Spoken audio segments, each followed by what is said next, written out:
Yeah. Well done, lad. Look at me. That was a heavy knockout. I'll give you that respect. But you will never knock me out. I'm going to submit you. Knock me You out. live. Reports are swirling that the headline bout for UFC 324, the inaugural card under the UFC's massive $7.7 billion Paramount Plus broadcast deal, will feature none other than Ilia Topuria versus Paddy the Baddy Pimblett. Two of Europe's biggest MMA stars, one a cold, undefeated champion, the other a brash, fan-favorite showman, are finally on a collision course years in the making. If this matchup headlines the Paramount Plus era of the UFC, it's not just another fight, it's a statement. A champion defending his throne against a superstar challenger who refuses to be ignored. Bad blood, world titles, and the biggest broadcast stage in MMA history, this could be the fight that defines 2026. Don't miss out on breaking updates, leaks, and insider news from the world of combat sports. Hit that subscribe button and stay tuned to MMA Desk, and let's dive right in the video. After a hard night in Vancouver, Reneer Derritter's coach, Harun Osan, spoke from the heart. He explained why he stopped the fight after the fourth round against Brendan Allen. Derritter, a former two-division champion from another league, started strong in round 1, but after taking clean shots in round 2, his energy dropped fast.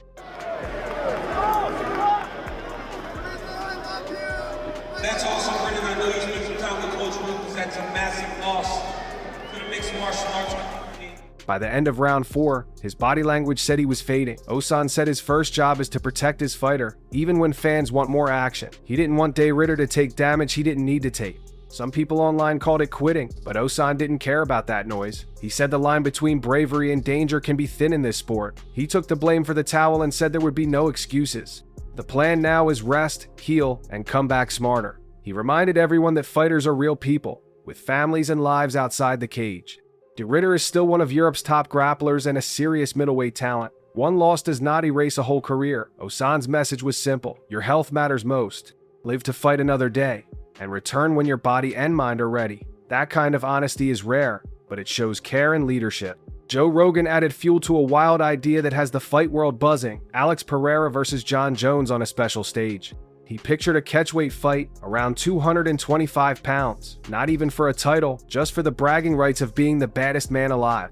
He said it could be the biggest fight in human history. That sounds huge, but think about why people feel that way. Jones is one of the most complete fighters ever. He has beaten legends and knows how to win in many ways. It's a super fight, but what's it for? When you get those great names like him and Jones, you want it to be for something. So yes, 205-pound fight between him and John Jones would be amazing. And it gets rid of the idea that Jones is afraid of Tom Aspinall. Pereira is a destroyer with both power and timing. He can end a fight with a single strike, even against the best. The story behind it makes people dream big: a dominant all-around champion versus an ice-cold knockout artist. The rumor of a big event in Washington, D.C. next summer only adds to the drama.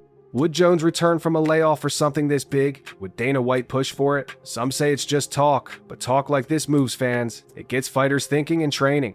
It makes the sport feel larger than life. Even if the White House lawn never happens, the idea paints a picture: two giants meeting for a one-of-a-kind moment. Sometimes the fantasy is what pulls reality closer. BKFC, the bare-knuckle boxing league, keeps finding ways to be seen. Part of that is star power. Conor McGregor showed up, and when a superstar shows up, cameras follow. UFC is coming to the White House. Are you excited about this? I mean, have you thought about? I mean, it's a pretty cool thing. I'm ecstatic that Mac is back, and what better event than to grace the White House lawn for a straightener? What I do best. I'm very, very excited, very eager, very motivated. But it's not just famous faces. The league leans into moments that stick in your head. At a recent event in Indiana, a fighter named Bryce Henry sat in his corner between rounds and calmly played chess. It looked strange at first, but it told a story. A fighter staying cool and focused under pressure. Then Henry went out and scored a knockout. That clip raced across social media because it felt different and memorable. BKFC's leader, Dave Feldman, said actor Mark Wahlberg will help with a new docuseries. Wahlberg loves fight stories, and that adds another path to reach casual viewers. The league already tried a series called Deep Cuts with Mike Perry, who has become a face of BKFC.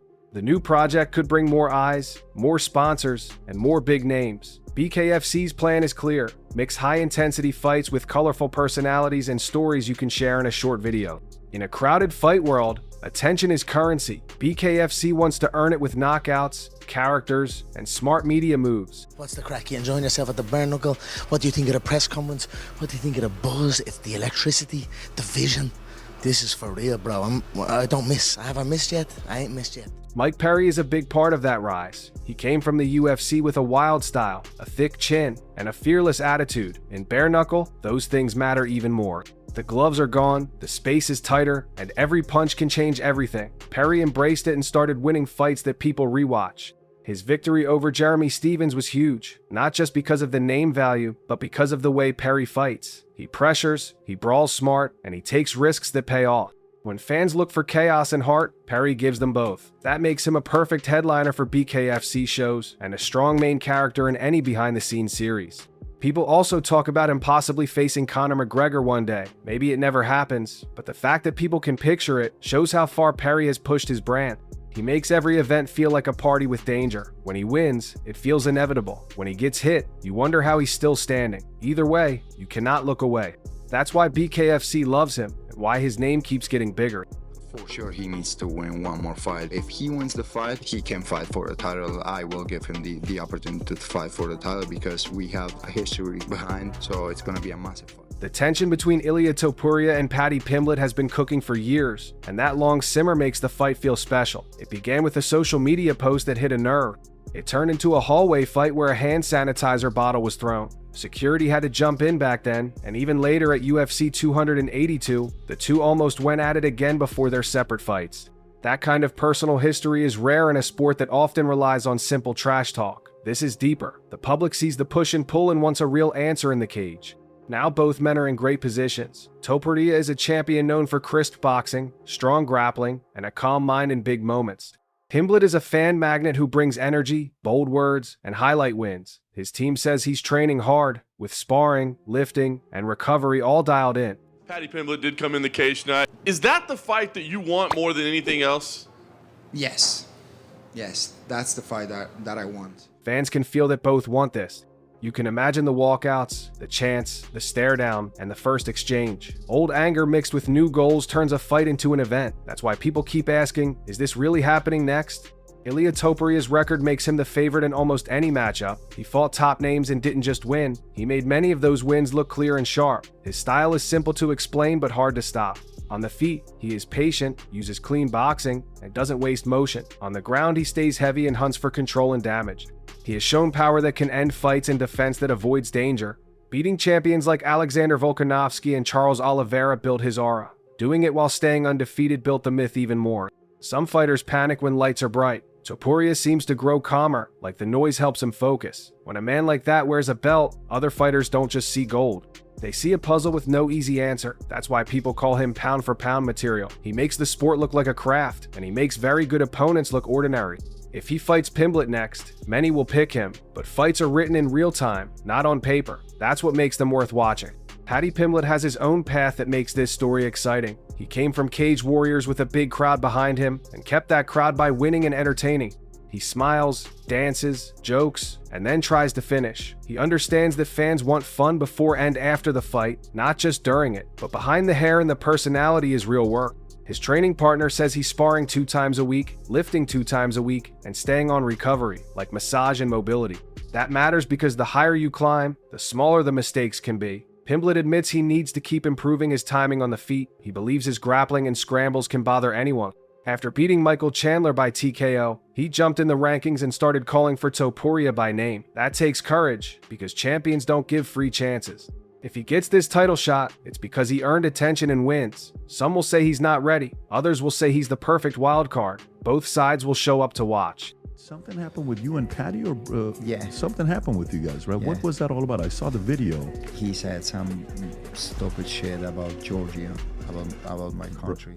That means he is doing his job as a contender and as a star. The new broadcast deal with Paramount is a huge backdrop to all of this. 7 years and billions of dollars is not just a number, it's a promise to make big moments. If UFC 324 is the first major numbered event under that deal, the main event needs to hit hard. Topuria versus Pimblett fits because it brings a champion's skill and a challenger's roar, plus real history. You can picture the marketing, old clips from the hotel scuffle, new training footage, and split-screen interviews. The broadcast wants a fight that casual viewers can understand in one sentence. The champion and the loud challenger hate each other, and both think they can end it early. A night like that kickstarts a partnership by telling viewers, this is what you came for. Dana White said matchmaking for January started in mid-October, and both sides have hinted they're ready. Pimblett says he signed already. Topuria's name is on everyone's lips. If the UFC wants to show what the Paramount era looks like, loud crowds, sharp cameras, and a story you can follow, this is the perfect test. The bell rings, the gloves touch, and a business plan turns into a brawl. Manon Fiorot showed how a fighter can climb back with smart changes and strong effort. After losing to Valentina Shevchenko, some thought she'd need a long rebuild. Instead, she adjusted fast. For UFC Vancouver, she chose new training partners, tweaked her coaching, and refined her plan. Against Jasmine Jasudavicius, she fought with clear ideas, use distance, strike with accuracy, mix in grappling when needed, and stay composed. The result was a clean win that reminded people why she was close to a title shot before. In a division where 1 or 2 good wins can lead to a championship fight, that victory matters a lot. Fiorot said she doesn't care who is next, she just wants to fight soon. That mindset keeps momentum going and keeps her name in the title conversation. Fans like seeing a fighter learn from a loss and come back sharper. It shows patience and pride in the craft, not just in the hype. If she stays active and keeps this form, she could be fighting for the belt again sooner than people expected. That's how you turn a setback into a stepping stone. Another thread running through this moment is how rivalries keep changing shape. Israel Adesanya and Alex Pereira have a long, tangled past from kickboxing to MMA. Now a familiar name, Yusri Belgarui, has stepped into the UFC and into Pereira's training circle. Belgarui fought both men in kickboxing. He even beat Pereira once before losing later in their trilogy. That history matters because it brings knowledge and confidence. After a strong knockout win in Vancouver, Belgarui said he isn't calling anyone out, but he's open to big fights when the time is right. Imagine him facing Adesanya in MMA, with Pereira in the other corner. That would be a striking chess match with years of shared tape and tricks. Adesanya, coming off a tough loss, might find fuel in that old rivalry spark. Pereira keeps building his legend, winning and moving across division. Belgarui is the wild card, skilled, calm, and connected to both. Fans love triangles like this because every matchup has meaning and memory. It's not just who hits harder, it's who reads the other first, who uses small openings, and who grows faster under new rules. That's the kind of story that keeps people watching every card, waiting for the next announcement. Max Holloway's voice cuts through because it's honest and funny. When a newer featherweight, Joe Anderson Brito da Silva, called him out, Max laughed it off. He said the guy must be joking, especially after his recent rough loss. That may sound harsh, but Max has earned the right to pick legacy fights. He's fought killers over many years and keeps delivering classic performances. His win over Dustin Poirier earlier this year was a throwback to everything fans love about him: volume, heart, and clean boxing under fire. He did get injured, which slowed his return, but his goals stayed clear. He wants fights that matter, like a rematch with Charles Oliveira. Their first meeting ended weirdly with an early injury, leaving a door open that both men could now walk through as legends. Max says he doesn't want to wait too long for a rumored White House card next summer because staying active matters. That's classic Holloway, always ready, always game, but also smart about timing. He knows every choice at this stage shapes the way people will remember his career. When he speaks, fans listen because he's proven his words lead to action. He looks forward, not back. And that's why a lot of people still believe his best chapters may not be finished yet. The fight world feels like it's on the edge of something massive. From Reneer Derritter's reminder that heart and health matter, to Joe Rogan's dream of Jon Jones and Alex Pereira fighting on the White House lawn, to BKFC's rise through chaos and charisma, combat sports are evolving faster than ever. But the crown jewel of what's coming may be Ilia Topuria versus Paddy Pimblett, a matchup that blends real hatred, championship stakes, and global appeal. It's not just another UFC fight, it's a cultural moment waiting to happen. The build-up, the personalities, the history, and the new Paramount Plus deal make it feel like a turning point for the sport. Around all of it, other stories: Manon Fiorot's comeback, Belgarui's reemergence, Holloway's hunt for legacy show that MMA's landscape is as rich and unpredictable as it's ever been. Every corner of this world has its own story, but they all connect through one thing: the fight never really ends, it just changes shape. Stay ahead of every headline, leak, and rivalry. Hit that subscribe button now and join the community at MMA Desk, where the next fight story always drops first.